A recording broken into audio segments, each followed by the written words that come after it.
Is it opening title slide? Yeah, it's slow though. It's jittery. Oh, well, I think that it's just going to be jittery. Yeah. Yeah, it's gone to your second slide. Okay, it's gone to the second slide. Well, then I'm going to start.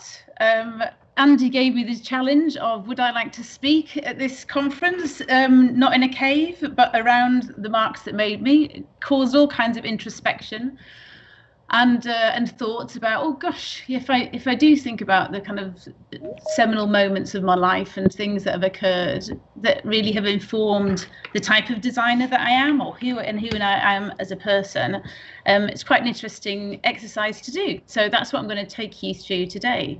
But before I talk more about me, I thought I'd just share a little bit about DesignBridge, because then you know where I've been working for the past 14 odd years, because that has been a major mark on my life. So who are we? DesignBridge is a brand design agency. You may think of us as a packaging agency. Some people may think of, oh, aren't they an agency in London? But we've actually been around for a really long time and consider ourselves, the words in the name, all about design. We were founded in 1986, and this is actually a family tree that we made, like the rings of a tree, starting with Bill Goodenough and Alistair Forbes and Richard Williams, who kind of founded the agency, working all the way out, which includes everybody who's ever worked here. Well, it was up until our kind of 30th anniversary. There's a few more that have joined since then. And since we started in London, we've organically grown. And I think that's really important for me, because it's why I'm here in New York, and it's why Tom's over in Shanghai, is that we've only ever grown from the people who were part of the agency and because of the need to do something in that new country. So it means that we've always grown as like a connected family. We know each other. We can. I was on a call this morning with people, ECDs from each one of those studios, and that makes such a huge difference to being able to connect, particularly in times like this as well. And we talk a lot about ourselves being a small company with a lot of people. And again, you know, this is why I've stayed here for so long, because we are a global community of like-minded people and with shared values, but it's that global community that's really important, because while our values are the same, it's that kind of that real difference in everybody's backgrounds and upbringings that brings new ideas and new solutions. And so that diversity of us all coming together is hugely important. DesignBridge has always been great at promoting women within the industry historically, and I think this is really our mission now, to make sure that that kind of diversity doesn't just stop there. Collaboration is super important. I think something I learned while I was at college, it was so much better to be in the studio with everybody than just hiding away on your own. And now everybody is kind of on their own, and finding new ways to collaborate and be together with our clients as much as our colleagues in order to get to the best work. And our long-standing relationships, whether it be with Unilever, Diageo or Fortnum & Mason, are kind of testament to that when you work together well with people, then the best work comes out of that. And I think particularly in the career that you guys have all chosen, you have to find ways of connecting with each other and sharing thoughts, even if they're on different projects and different things that you're working in. The collaborative nature of what we do and the serendipity of ideas that can pop up when you least expect it is so important. And what makes us different to everybody who's out there in the world? Well, we put people at the heart of our thinking. And when we say that, it's more that to kind of really make it be about, what is this trying to solve? How does this connect to somebody? What it really is the insight? And all of that may be data points, but we prefer to talk about them as, you know, people and insights, and understanding that ideas, as we create them, are as much about the diversity of everybody who's working on them, as well as really understanding the audience that you're speaking to. So we really go beyond data. We definitely started in the world of FMCG, and I think that understanding and that connection to brands that people pick up and hold and interact with has been something that's informed a lot of our work as we've gone into corporate branding as well, and just bringing that side of humanity. We build brands with emotional connections. A huge believer in distinctive brand assets and the digging into what the truth of a brand is, whether it's a brand that's been around for a long time and you understand its heritage, or reminding people first and foremost why that thing has become distinctive to them. Because it's one thing like Guinness to be known to be black and white and a harp, but actually why was it the harp, and how beautiful should that harp be represented when it had been stripped back to something that looked like some clip art icon, you know? And so I think bringing meaning into the work that we do and understanding. Really believe in pushing creativity, no more so than this work that was done last year for Hong Kong Yao, craft beer, and really kind of not sticking to category codes when category codes don't really count in certain places, when you can do something fresh and new. But definitely making sure that you don't fall at the last hurdle and the work that you create is exceptionally crafted, right through to the end, because the power of what we do is in that final delivery. You have to be able to talk about it well, and it has to have an idea in it. But if you fail to execute on that well, then it's the difference between something being, oh, that was nice, and oh gosh, that's amazing. So I think nothing more so true of the actual brief for Fortnum and Mason was they wanted boxes so beautiful you wouldn't want to throw them away. And the consistency of understanding, I mentioned this, you know, with understanding the Guinness harp, but whether we're working on brands like Tanqueray and understanding what assets that brand has to move through every aspect of the way it appears in the world, that kind of golden thread that ties it all together, that isn't just about a logo, but it's about the particular shade of green, or the way that the seal is used, or the facets on the bottle, or the talking about the citrus. And that's true when we talk about corporate branding as well, and working for MasterCard to globally align everything that they do in order that they have one consistent look and feel that gives them that coherency, but also the flexibility to talk from business to consumer and business to business across all of the different communication channels that they have. All of it is about understanding those assets, that thread, and the meaning that sits inside it. So that's a little bit about Design Bridge, the company that I think has shaped me a lot, but I think I must also have helped to shape over the years that I've been here. So back to me and the marks that made me. I've broken this down across 6 points. Some of them I talk about quite a lot, and some of them I kind of, just in thinking about this presentation, kind of triggered me. And I think the first one of those is believing in magic, and I'll talk more about that in a second. Next one is to be curious. Another one, a quote often spoken by my dad: measure twice, cut once. Maximum meaning and minimum means. First time I heard that was on my foundation course in Carlisle as a 18-year-old with Andy B. And tell great stories. And then finally, be brave. Now, there's probably all kinds of other things in around, so, but for me, it kind of boiled down to these 6 points that I want to take you through. And some of them have work attached, some of them don't have work attached. But what I wanted to talk to you about is the people who kind of made those marks in my life, and why they resonated, and how I can see that they play back in the work that I've produced or been involved with making. So the first of these is to believe in magic. And this was driven by my mum and by my dad. And I'm extremely lucky to have parents who are still together after all of those years, 53rd wedding anniversary, just gone. And Norman and Denise, I think, they set me on the path to who I am today, for believing in me, to understanding that, you know, although I was not academic and disliked school and was dyslexic, had all of those, couldn't spell, be traumatized by having to correct out things in my book, you know, and I wanted to be able to express myself. So they supported all the art and the doing and the making, and you know, my mum's sitting with me while I cried over not being able to do fractions because I had to have a maths O level to go away to do art. You know, if I didn't have these people in my life, then I really wonder where I would be today.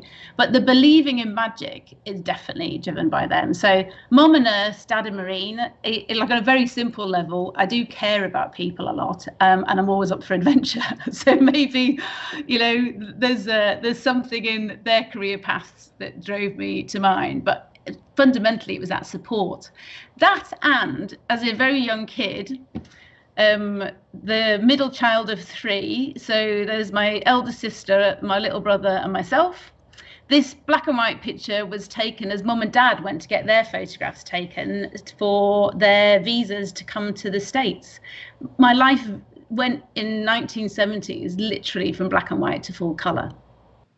And the full colour was, if this is going to run, the full colour was definitely driven by an idea of, let me see if this is going to, of this brand that entered my life.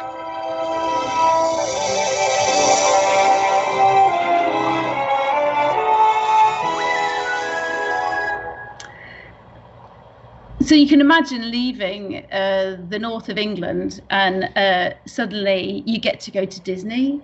The TV's in full colour. Everything, you go around supermarkets that are the size of I don't know what, full of all kinds of amazing things. And stuff like this starts to happen in your life. I went to full colour. I cannot watch a Disney movie without seeing that castle, without saying out loud, I've been there, because the whole of my family is our little ritual to do it. But the magic didn't just come from the things that are around you. They came from the fact that my dad was away a lot because he was a Marine. And we had this little bluebird. And my mum, with this little bluebird, would bring when we went to bed at night, she'd bring the little bluebird and we'd tell it all the things we wanted dad to know about what was happening in our lives and all the adventures we were having. And in the morning, the bluebird would have gone. It would have flown off. And then we get these letters back from dad and he'd be telling us all these things that the bluebird had told him. You know, it was amazing. And then the day before he would come back, we'd wake up in the morning, the bluebird would be on our pillow. I believed this for years, the fact that this little bird was leaving by magic to go off and do all of these things. But they also made you want to tell stories and talk about things and kind of share in everything that was happening in your life. So believe it or not, I didn't actually talk very much when I was quite young, but after I came back from America, I don't think I could stop talking. I think Andy would be testament for that. So I think 2 years formatively certainly made me think the world was a big and magical place and all things that could happen in it. Then coming back to the north of England, that curiosity didn't wane. And I think one of the key things for me that I used to stockpile these and used to kind of keep them was the Sunday Times magazine that would arrive through the door. It launched in 1962. So I was looking at these kind of late 70s, early 80s, and I just thought they were the best thing ever.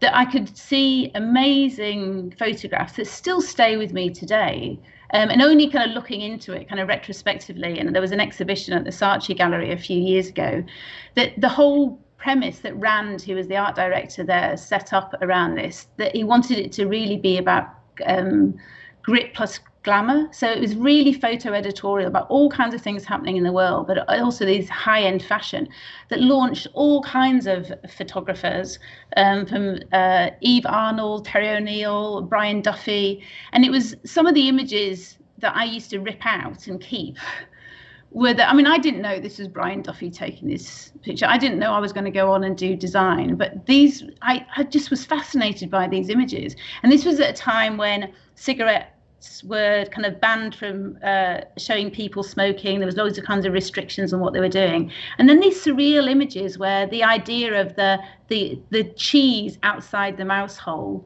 being the gold Benson and Hedges, or the golden canary being the, you know, and this type of ad ran for years with kind of more exploration around kind of, you know, and they are just visual puns, aren't they? They're just very clever thoughts that were all shot in camera And yeah, I just loved them, full page spreads of these. And it wasn't just these that triggered me. It was also later on, I realised that Brian Duffy was the photographer who shot Aladdin Sane. I'm very happy to say I have one of these prints now on my wall.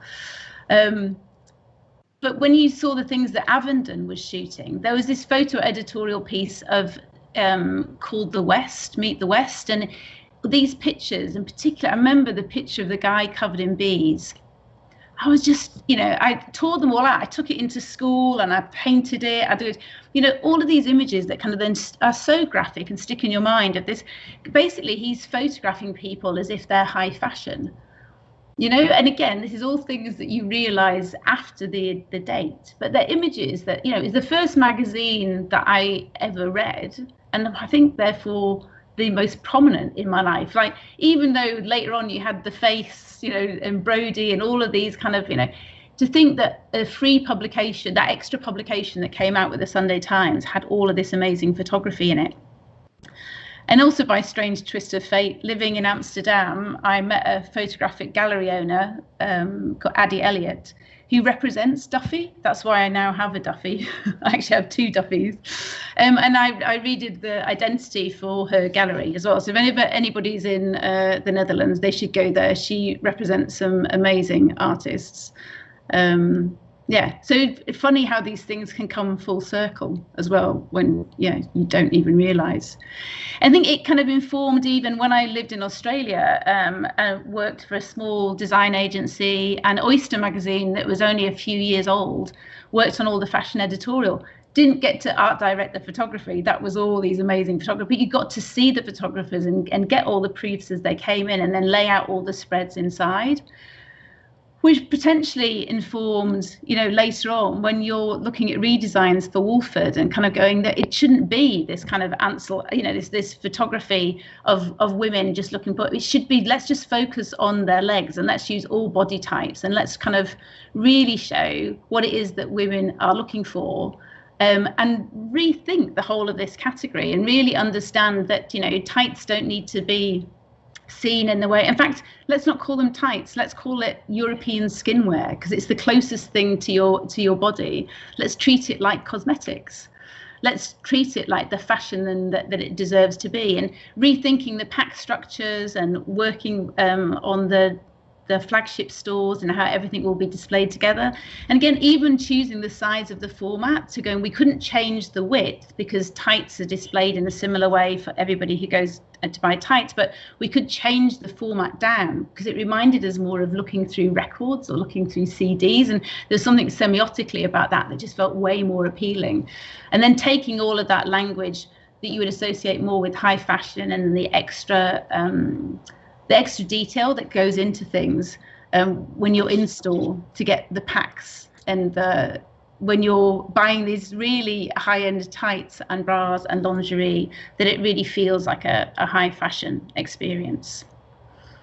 So yeah, little did I know when I was tearing out the pages of the Sunday Times and stockpiling them under my bed, how much all of this stuff would inform the things that you do.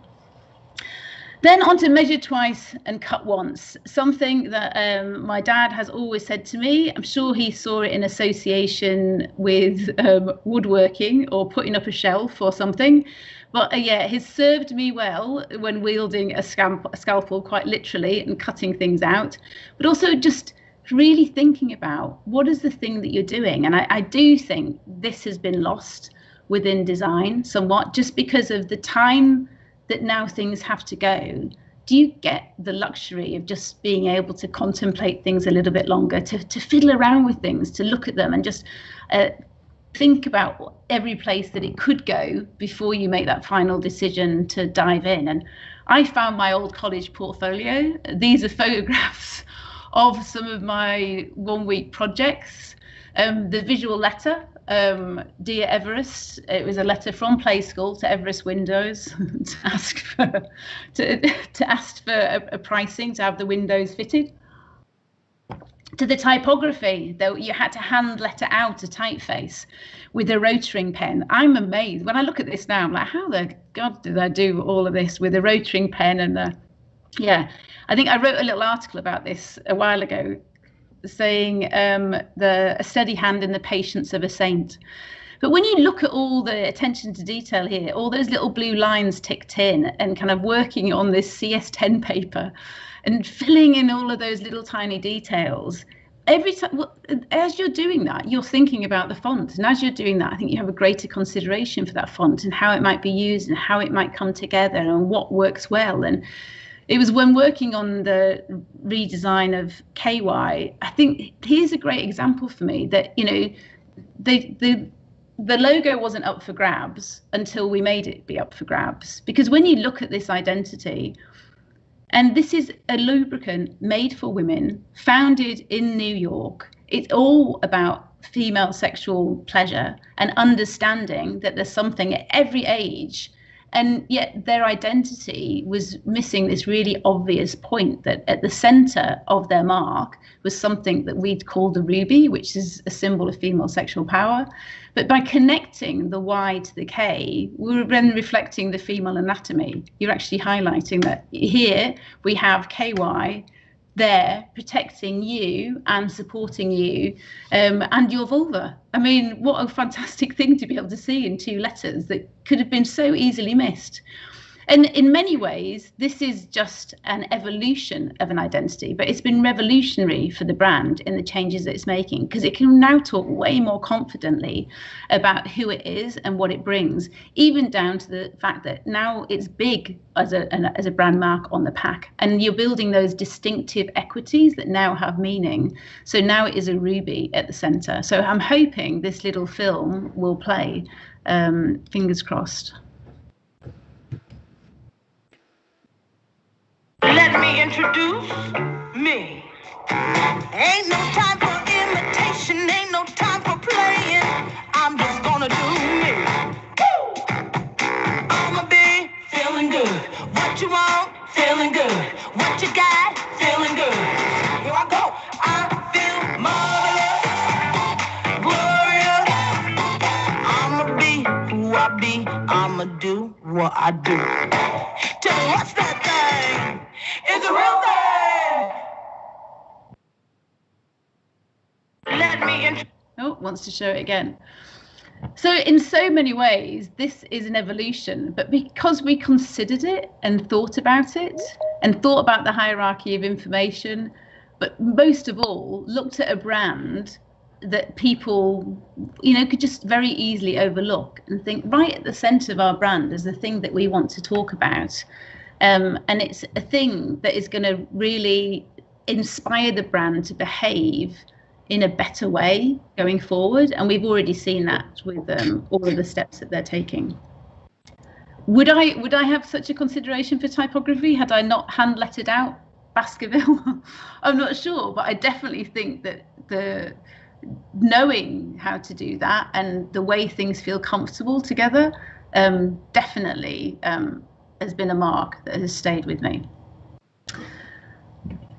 So maximum meaning, minimum means in my life kind of fell slightly before Preston. It was when I was on my foundation course, and we had an amazing array of guest speakers. I remember Andy Goldsworthy came along and talked about rolling around in the sands of Morecambe Bay and building dry stone walls and collecting leaves. And I think afterwards people were a bit like, who is this man?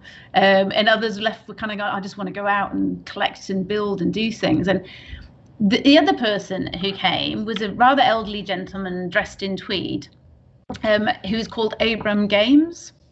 And he referred to himself as not being an artist, I'm a graphic thinker. And I just love this idea of, you know, really thinking in images. And like, I think the work that I've just showed you before this, and that's exactly what it is that we do. And if you think back to those Duffy images as well, that there's all connection between all of it. And Abraham Games took us through a slideshow of his work and what had informed it. And the thing that really stuck with me was that he talked about, I wind the spring, and in looking at the poster, that spring is released in the mind. And this idea of that you have to have enough tension in any of the ideas that you're producing in order that when somebody sees it, they're almost completing that thought, you know. And I know that kind of we have the Smile in Mind book, and there's lots of design around that does this, but I think he, for me, really captured the essence of this and this idea of simplicity. And of course, he was talking about poster art, and I wanted to just kind of break some of that down for you a little bit, because to unwind a spring, you have to understand the context of which that spring has been wound, and to understand that a halfpenny was in everybody's pocket, and on the back of that halfpenny was Britannia. And Britannia was a symbol of, I won't be surprised if she doesn't come back as some as some symbol from some political party, but you know, she's looking out to sea, because we're an island nation, and she's holding a trident in her hand, protecting us at sea. She has the shield with the Union flag on it, you know, this really heroic emblem of what it is to be British. And Abraham Games had been asked to design some posters talking about Keep Britain Tidy. Well, there's all kinds of places that you could go there, but would we have chosen to go here? And you look at this image and you kind of, everybody would know Britannia, and then suddenly he's elevated the dustbin man to a heroic figure, sat on his wheelbarrow, you know, with the wheel or the dustbin lid at the side, with the broom being the trident, everything about it, even the choice of the colours, obviously being red, white and blue, and just Britain being green. I mean, you could run this today, apart from the fact that people probably wouldn't know who Britannia was. So they wouldn't have that strong connection. And I think this, for me, is really kind of like winding that spring and releasing it. And anything that we do, anything that we're designing, I'm always saying to my guys, like, we have to understand the zeitgeist of the moment, the context. You know, often we're not designing for ourselves ever. So you have to understand, what are the people that we are designing for? What's inspiring them? What's around them? What are the things that we can use, so that you're not starting from a complete blank sheet of paper? You're already taking ideas that are loaded with meaning. And that was his other phrase, was this idea of maximum meaning with minimum means. You know, that this idea of that step between war and peace. You know, enjoying a Guinness. And why they don't use this symbol on cigarette packets now, rather than all of the claims at the base, because it's quite literally saying you are holding death in your hands. You know, such a powerful thing. So when his talk to us in Carlisle was so inspirational, and I think something that I've always really tried to strive for, and kind of in varying degrees kind of made it. And it doesn't mean that the work that you do has to be simple and pared back, or is it? I think you can have very rich ideas, but the thought itself needs to be expressed in a simple way. And for me, looking back, something from like 12, 13 years ago, the work that we did for Hogerstaker, a fresh fruit juice, there's nothing in here apart from juice. And that was the thing, really understanding when we were getting the briefing. No, what's special about it? Because it's just juice. No, but what's special? Because it's just, and then realizing that means it's not been pasteurized, and the only thing that's in it is kiwi and a splash of lemon juice, and the lemon juice is the preservative. So it's not been pasteurized, nothing else has happened. It's just picked and pressed. So this idea of just being picked and pressed, and those drops of juice falling into the bottles, that takes you to the design of something that you don't need to have the color on there, because the color comes through the bottle. The logo, everything is literally transparent. And even the information that you legally have to have on the pack of 250 ml of fresh juice, picked and pressed, all of that just becomes the conversation that we're having. And it's a Dutch brand as well, and the Dutch are known for their forthright directness, so you don't need to have anything else. And this is at a time when Innocent was going big guns everywhere in the world. You can see how there would have been lots of Innocent Me Too's, but this was really just about that maximum meaning and minimum means. But the other side of that is a little film that I want to show you. Of that, I've always been a massive advocate of, you know, that making sure that, you know, it might not even be a brief that a client has given us, but if we see an opportunity for creativity, then we should kind of grasp it with both hands. And we entered into the Amsterdam Light Festival, which is for artists. We considered ourselves artists, and the theme was "The medium is the message." that was it. And then to come up with any piece of art that would be lit, that during the new year people could walk around the city and see, and it was all lining the canals. And the medium is the message for us was this irony that we all spend so much time looking at our phones that we're becoming absorbed by the light rather than communicating with one another. So this art piece that got selected and went through and is now in their permanent collection was actually, one, modelled on the designers in the studio, so it makes me smile whenever I see them, but two, it was just another way of us showing our creativity in a different way. I'm hoping this will show.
So it didn't need a little plaque next to it telling you what it was all about. People got it instantly. The irony was that then people started taking pictures, of course, with it.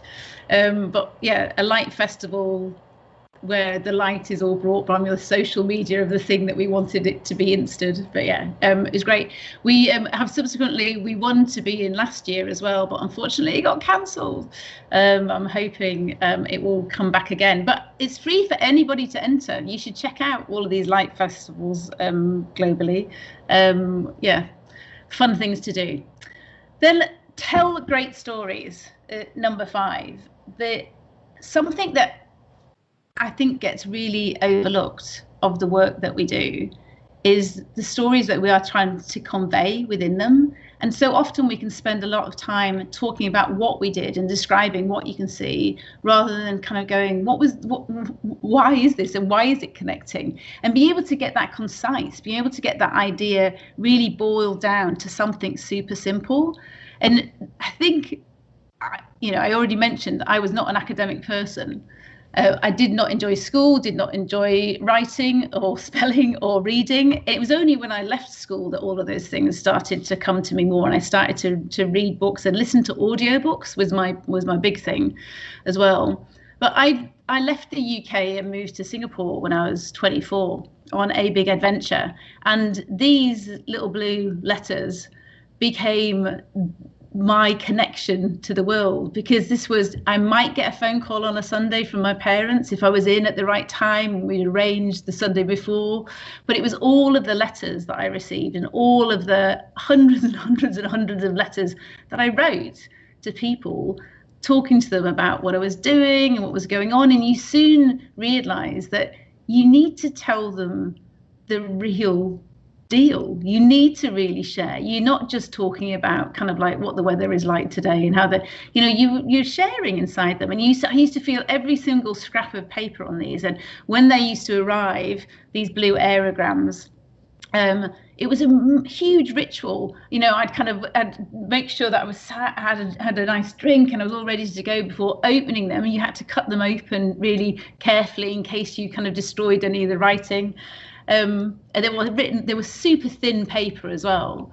And just being able to connect to people through words like this was something that one, I think has made me way more able to write now because I never did, because I was transcribing all of these adventures and the stuff that was happening in my life. And I have to say, I was extremely delighted to discover when I was back at my parents' that my mum has got this file, kind of chronological, of every letter that I ever sent her, where I've forgotten things that were in there that I've kind of captured over the years in these stories. Because I left the UK when I was 24, and I've never lived back there. So yeah, from aerograms to emails, but telling these stories and convincing other people of these stories is kind of what I went on to do. And understanding, you know, that what is the story we want to convey? Well, if the brief is we need to recruit more engineers into the Singapore Navy, then you could do pictures of young people looking like they're doing engineering and looking like they're puzzling over something. Or you can recognize that, hang on, you want to appeal to people who have a certain kind of way of thinking. Look, why don't we send them water bombs? Why don't we send them the blueprint in a torpedo of a water bomb that talks about technical background and understanding, and talks about what that is. One, it gives a completely different perception of what the Singapore Navy is all about, and two, it plays directly to kind of more the kind of quizzical, inquiring mind of somebody who could choose to join the Navy or go off to somewhere else to follow their engineering career. And all of this thinking, being able to explain to the Admiralty Board that this was a great idea and it would go down really well, because these are the only client presentations that I've ever done of people in full uniform, because they're the ones making the decisions. But it was because it was a great story. And as soon as you say, let's send them blueprints to engineer water bombs, then they just get it. Also kind of the sad realization that some of this work is like 25 years old as well. When I look at these now, and it still stands up. You could send this out today because the idea is in there. Or when they said to us, oh, we need the brochure to go on the stands for all the VIPs for when we do the military parade. And it's the fly-by and sail-by and so we could have done a brochure. We could have just made a brochure. Be like, well, hang on. What's somebody going to do with that afterwards? Who are all these people going to be sitting in these stands? And it's like, what we need to do is make top trumps. We should just make the top trumps of everything that's going past, so that you know how the speed of this and how many people it carries, and kind of people will start to have a conversation around it. Not only that, inside the top trumps, we put a little reflector so that people could signal to the boats, because we gave them the Morse code to be able to do it as well. Well, that and the fact that Singapore Navy, I think, only actually had 4 ships as well. So it was kind of, it was a smaller flotilla of things. But, you know, well, fantastic things to do. We had fun doing it, enjoyed the making of it, and continued to get asked to do all kinds of things by the Singapore Navy after this, all of which was really highly awarded, all of which that you would not think that was going to be an exciting project to be able to work on. Chinese New Year, Kung Hee Fat Choi. It is Chinese New Year, the eve of now. This is the year of the buffalo coming up. But in 1996, it was the year of the rat coming up. So we all know the rat is about the rat race and getting stuck in an infinite treadmill and never being able to get off it. So why not actually create our little mail out for all of our clients? There's a board game of the rat race, and not just any board game. Let's make it be exactly like the little board games that you buy in Chinatown that everybody knows. It's the little games that they had when they were kids. It has that stronger association. From the little wooden pieces to the very fine newsprint that it's printed on, and all of the language within this, the kind of, you know, to go back to the beginning and start over. I kind of neglected to say, on all of these things, didn't have a copywriter. I would write them. I'd have to get somebody to spell check them thoroughly, and then I'd often kind of get, you know, one of the copy team to just kind of go over things and make sure it was all kind of grammatically correct. And definitely I was not writing the Chinese, but everything within here is just a really lovely story that you get and you understand. And that thinking kind of goes through everything that I've ever been involved with, and how I can look at work now that's this old, that dates back this far, and it still feels relevant to me, and it still makes me smile. down to sending out a bag of blood for the awards annual for the 2000 Hong Kong 4As, which is like Asia's version of DNAD. And it was the year of the mapping of the genome. Everybody was talking about DNA and what it was that was inside you. This whole year had been about the young bloods and new creatives coming through. So this year's annual was printed and sent out literally with the little vials and the samples and liquid inside it, and all of the pages within told the story of what was specifically going on, all very tongue-in-cheek, within people's genetics that made them be great copywriters or great outdoor or great at art direction or photography, whatever it might be. I actually should, I found the actual thing the other day. I think all of the blood has now congealed somewhat. But, you know, again, you get it. You get that this is something that blood, sweat and tears that we all put everything into. And because you get it, then other people enjoy it. And it's something that can be, yeah, I think still looks fresh 21 years on. So that leaves me to the final thing of the 6 is to be brave. I already mentioned that I left the UK when I was 24. I was not brave in college, I don't think. You know, I used to look at people around me. I was so focused on doing the right thing and making sure everything was right. And, you know, everything, you know, you're so busy looking at everybody else that I think you can really fail to recognize who you are and what are the things that you want to do. And it was only because I was really ill during college and then after I graduated, it made me really reassess things, because I had to go back home to my parents. You know, I was hospitalized, all kind of, you know, not well. And when I started working in London after that period, I was already thinking, I'm going to do something else. I'm going to go. And that's what drove me to go to Singapore. I thought maybe I'd be away for 6 months. And part of the going was to stop being treated as a kid to being treated in a certain way. And I think part of the going really opened my eyes to all kinds of new experiences, because it did feel like so far away then, because you didn't have the internet and you didn't have the, you know, you were way more self-reliant. And subsequently, you meet amazing people. You get letters from your dear friends who maintain and stay your dear friends, because you really know who cares about you and you're connected to when they really make that effort as well. But that bravery, I think, is just about understanding that you do not need to be a perfectionist. You need to take risks and be bolder in your decision making.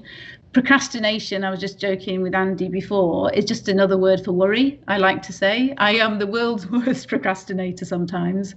And it's because I was always driven by perfection that I needed everything to be perfect. And you don't need everything to be perfect. You need to aim for 90% and just give it a go, because it's in giving it a go that you will get there, and you will get there. But if you don't, you will just be hampered by this thought of, oh, I just can't do that, or how do I try this? Or, you know, I couldn't spell. I didn't think I could write. My mum had to pay me to read my first book, you know, because I just did not want to do it. There's always ways around things, but if you are not giving it a go, if you're not trying, and I think particularly for the way society can be, I think often when you're growing up, I think girls can be more pushed to perfection as well, to be, you know, and I think boys are often, even the language we use around people as well, about kind of strong and brave and confident. So it's a huge one for me. Perfection holds us back. That feeling of not being good enough or second guessing yourself, I want to challenge you all to say, just fuck it. I'm going to live life of bravery. It's about living your life with the mindset that every choice you make, you'll make the braver one and take the bolder path. Because it is the bolder path that leads to amazing things. It means that you'll make better choices, and you'll, and who knows where you will end up in life. And my final little film, because I'm remote, I hope this works. That's about all the time we have. We'd like to have a cheer for myself. For special guest star, Mr. Bruce Forsyth. Thank you. May I say it's been a pleasure to be on this television show. And Kermit, you're a wonderful MC. Yeah, but he's an MC squared. He's so dumb, he thinks Veronica Lake is a body of water. Please, Fozzie, a little humility. Yeah, if you want to be working next week. Oh, in that case. Oh, please forgive me, Frog, please. Rooster taught him well. Hey, we'll see you all next week on The Muppet Show.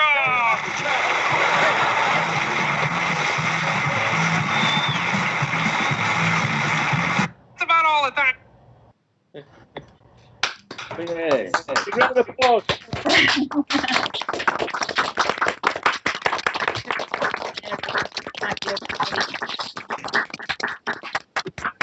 There we go. Oh, thank you very much. That was fantastic.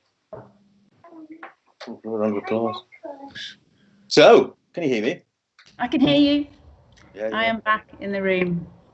Yeah, we have you got time for a couple of questions from anybody, or Yes, I have. Yeah. is it? I need some help on this. Question wise, has anybody got any questions? Shall I open the chat? Yep, there's quite a few just coming down the thing, so just go down the list. So Sinead. Let me see. It's just Hi. opening up.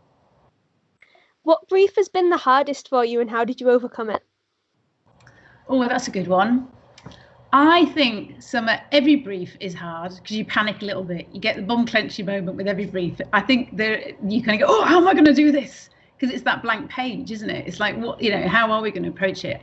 But we worked for quite a while with a brand called Syngenta that kind of do all kinds of seeds and plants and every briefing we went into with them, it was with scientists. They weren't marketeers, and I would spend so much time really not figuring out what was going on. But it's just the asking questions and getting to the bottom of something and just asking again and again and again. And yeah, some of the best work that we did and most awarded work was for the company that you would think would be the least inspiring. We made like entomology boxes that were full of little insects made out of paper because the seed that they produced brought out its natural strength to protect it from insects. Then we got to that through just asking question after question after question and going, where do you put dead insects? You could put them all in the box, and I think that's also why the be curious, be connected, and make sure that you're asking the questions. And that brave part also comes to always put in there the other idea that you think might be the push idea, because even if the client doesn't accept it that time, the very fact that you did it and you pushed them a little bit is going to make them more open the next time to something. So I think every brief is exciting and terrifying in equal measure until you've solved it. Mohammed. Hiya. What kind of questions do you ask before beginning a design project? Like, which piece of information is of utmost value? Who is this for and why do they need it? And why is this different? Why is this different from anybody else? Why couldn't I just get it from somebody else? What makes you different? I think those are the biggest things, because, otherwise, well, why, if nobody really needs it or has really asked for it, then why are we making it or why are we producing it? And if it's exactly the same as everybody else, then how are we going to differentiate yourself? So I think those would be the key things. Yep. Thank you. Thank you so much. Cameron? Yeah, I was wondering, where do you look for your own inspiration? Oh, everywhere. It's been harder during this time. I'm an avid reader or listener of audiobooks. It's been my way of keeping my head in the right space when I'm walking and not kind of filling it with rubbish. Going to exhibitions. Looking for free things online to do as well. There's so much out there that a lot of the big museums and galleries are doing virtual tours. I think that, and I've said this before, and I definitely say it to my guys all the time, don't look to design books for your solutions. Look at them because you're inspired and think that's amazing. I'd like to do something like that one day. But your solutions will come out of all the other things that you learn and you gather in your life. So the more interested and engaged and curious you are in the world, the more likely you are to put together two things that somebody else hasn't connected to come up with great ideas. So yeah, just be interested. Listen, read, engage in the news to as much an extent as the news can be very kind of. But looking at other avenues. Listen to the radio rather than listening, watching TV, and podcasts as well. I can't the amount of new podcasts that I have discovered and interesting people who are then interviewed that you go to find out more about. And make sure you're doing that and not feeling guilty about it, because it's in doing all those other things around the thing that you're doing that you'll find the answers as well. And I think now more than ever, when everybody's kind of in the fourth lockdown or whatever, and you're removed from other people, time to nourish yourself and look after yourself is massively important, and you shouldn't feel guilty about it. Because if you don't give to yourself, then you can't give the best of you to other people, whether that's people that you're working with or people, your family. Make sure that you're blocking time that is your time to do the things that you need to do for yourself, whether that's meditating, walking, reading, listening to somebody else read a book to you, whatever it might be. You need to have creative nourishment to flourish. Just a couple more, Will. What are some good qualities you think as young graphic designers that we should try in that game? Good qualities.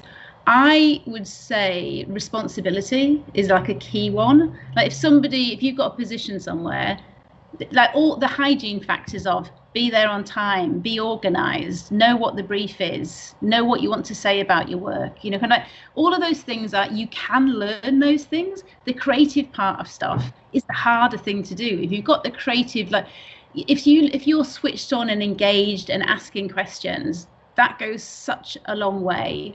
And then people want to engage with you as well around things. So don't be, again, I think it comes down to that bravery thing, contribute, be part of something. You don't need to be in a big jazz handy, loud way, but, make your presence be known. And sometimes that can just be doing the simple things well. There's a good one in the thing there. What do you do if the brand company itself doesn't know what they want? Quite often they don't know what it is that they want. Sometimes they come to us and they want to throw everything out, and we're saying, no, this is distinctive to you. This is built memory over time with people, but it doesn't have the meaning in it anymore. Sometimes it can be a big uphill struggle, but it's the journey with clients is very much a kind of it's not a straight line. It's an iterative thing of kind of having conversations and understanding, and why is it that they're not clear what they want? What is the challenge that their brand has? And sometimes it can be that the first go round of working on something, you just move it forward. The work that we did for Hellmann's 8 years ago was basically just organising the portfolio. The work that's out in the world now for Hellmann's is the work that we wanted to do 8 years ago, but they had to be in the right space to be able to do it. So understand that you will get the answers from clients. They might not realize that they're giving them to you sometimes. They might not know what, but it's in those conversations. We always spend a lot of time having, we call them stakeholder interviews, but like you'll chat to everybody in the business in and around it to really get under the skin of what they feel about it, how is it doing, where is it they want to go. And it's in all of those conversations when you can play them back to them that they'll often hear the thing that they've been missing themselves. That was a bit of a rambly answer, but asking questions and good conversation. Couple more, Leona.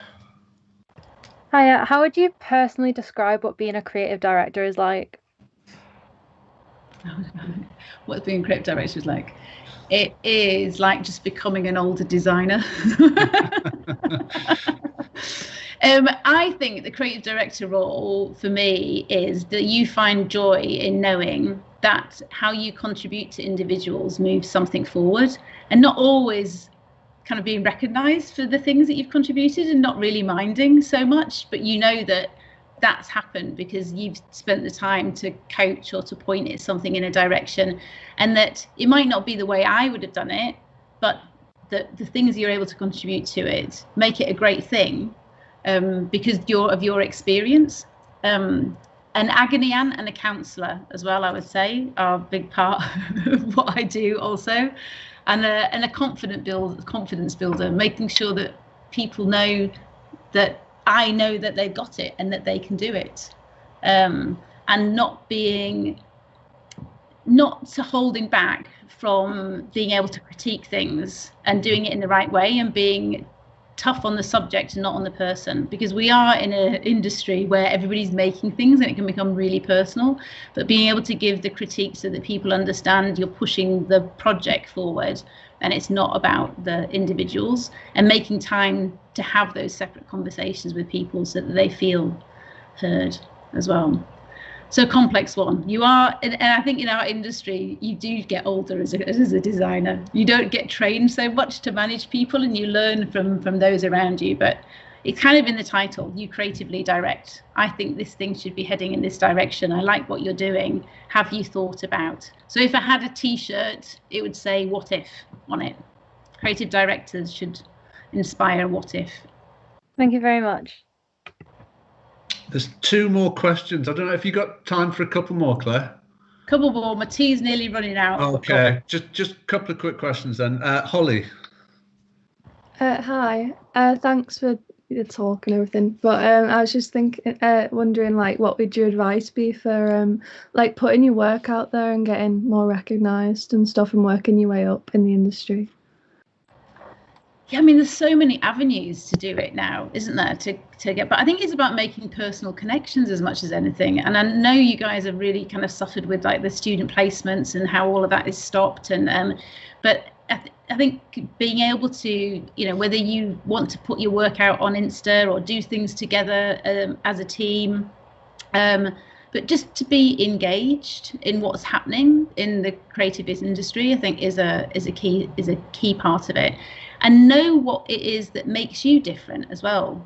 Know why you're different to the other people. Know what it is that you contribute.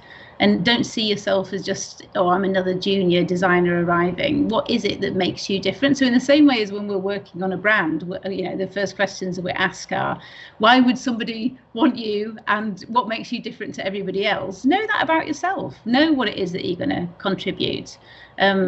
Because in doing that, and it could be that, you've grown up in the same place and gone to college in the same place, but what is it about that makes you? Do you have a unique connection to something in a way, or do you have a real passion for certain things? Are you, whatever it is, everybody has something that makes them unique in this industry and that will bring something different. So don't conform. Make sure you know who you are, and make sure you talk with confidence about that. Thank you. One more, the last one. Alison. Hi, Claire. Hello. Is Alison Salmon here? Hello. I've obviously followed your career right from the very start. And you've been hugely successful. And I'd like to know what you put that success down to. Is it good luck, or is it making sensible connections along the way? I'd say a big part of it is definitely good luck. But there was that saying of the harder what you work, the luckier that you get. I have always been a hard worker. I've always been like massively committed. But everywhere that I've gone, that it's the friends that you have around you that make it be great. Yeah, and so it's that network, the people that you have, because you can't be a million miles away and feel alone and isolated. You have to know that people are going to come to Australia and see you, or Singapore and hang out, or wherever it might be.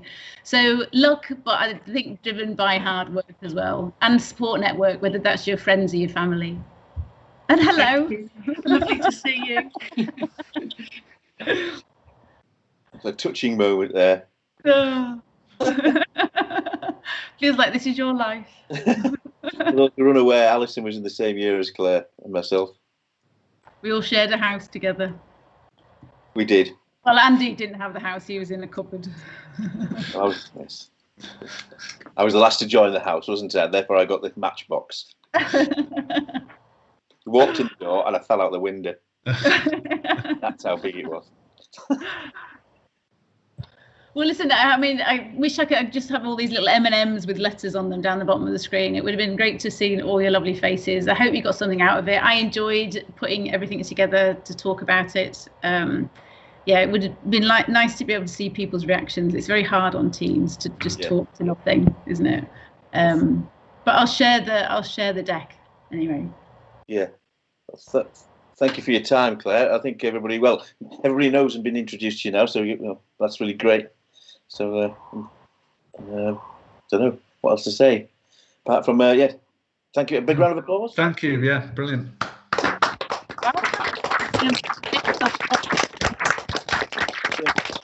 Good luck with the rest of the conference. Yeah, thank you. We've got Martin Chatterton on from, so tomorrow morning at 9:30, I'll just later say to people that tomorrow morning, if you look on the timetable, the schedule is starting at 9:30 because we're going to Australia to see Martin, Macquarie in Australia. So just to remind everybody, it's a little bit of an earlier start tomorrow, but Martin taught Claire, didn't you? Yeah. So another connection, so. Yeah, I might have to join in on that one. I don't know if I can tomorrow. But, well, for now, I'll say ta-ra. Lovely to see you all. Success with your careers, wherever they might take you. And remember, be brave. Don't aim for perfection. Thank you.